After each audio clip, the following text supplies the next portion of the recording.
Alright, here we go with Verts. Easiest fucking play on the whole thing to learn. This video should be quick.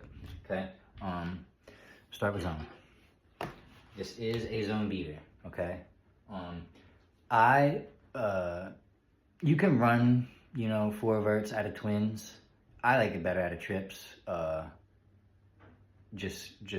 Yeah, I mean, you can run it out of twins and have, both seams threatening the safety, but if both nickels carry it well enough up the field, it can be a tough window, even if the safety does pick a side. This, I think, creates a much clearer passing windows, right? So I'll explain. Right now, I have some trips, like I said, and I have the safety, or I have the linebacker slightly cheated over, the safety slightly cheated over. Kind of the look we would get against this for zone. And so what we have is really these two routes. These two routes are what this play is about.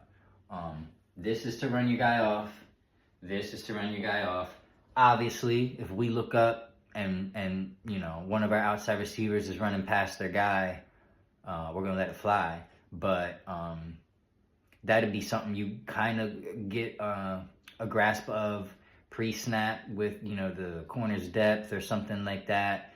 But really, this is a middle of the field read. So to let one of those outside routes fly, it would probably involve something that we spotted pre-snap, right?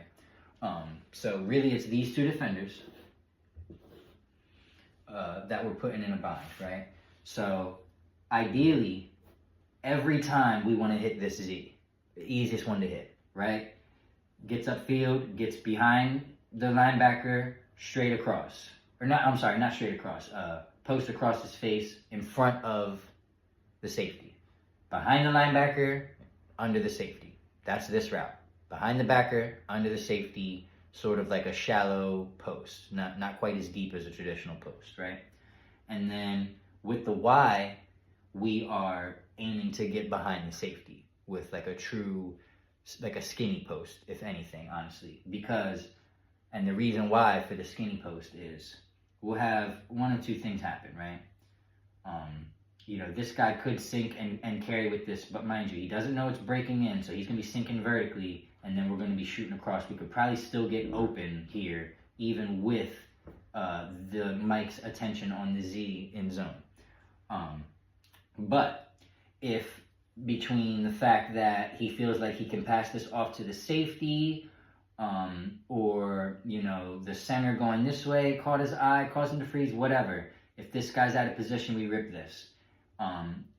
If it's so wide open that the safety, for some reason, he starts here. If the safety begins to cheat over with that or retreat back towards the center of the field, this Y going over his head is where we go with the ball. Now, like I said, most likely this guy's going to do his job, be back where he belongs, take this away, and leave his linebacker to do his best job defending this. So this is usually where we're going with the ball on this play.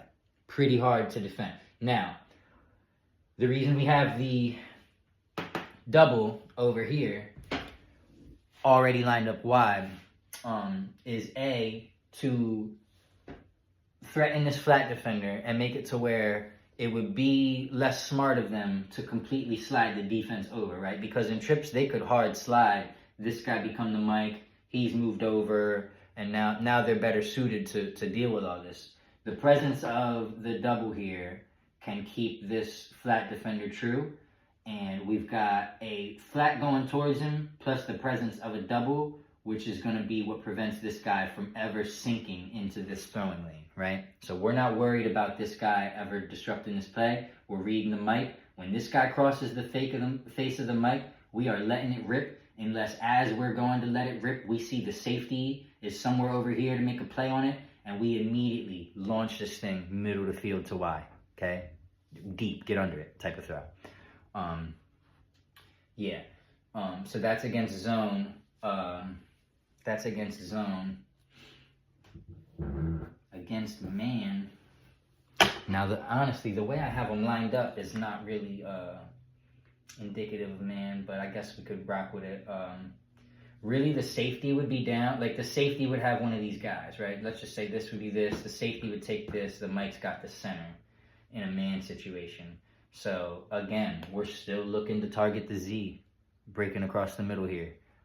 You know, get inside leverage on whoever you have. Now, if they're hardcore lining up inside of you, right? If we line up here and your defender's just like clearly shading the inside, you got to just make a point to get upfield and across that guy and not, you know, do a whole lot of dancing at the line of scrimmage trying to get inside leverage first before you get upfield. You know, that's more so if they're lined up, head up on you, and you can quickly get a leverage advantage to one side or the other. If you line up man-to-man situation and the corner is, you know, taking a side away, like is predetermining, like, hey, my job here is to have inside leverage or outside leverage.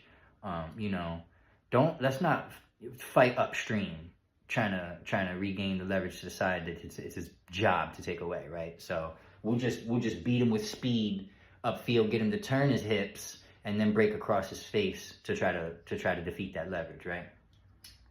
So that's man. Yeah, man. It's the same thing. Man, we're looking to go here. Also, man, right? When it becomes man, we depending on the depth of the corners, we could have a free go ball, especially on this ISO side. We'd love it. You know, if this guy's ever in a man situation up close enough that we feel like we can get behind this guy, or even if we say we line somebody up out here that we just like maybe the size advantage on them, to where it's like, dude, even if I look covered, man, throw that shit up, I'll just go get it, you know, like a Bear or a Kenny or, you know, one of them guys where it's like, even when I'm covered, I'm not covered. We like that against man and against press. Like, geez Louise, please come press us. Please come press us against this. I mean, you want to talk about insta-torched?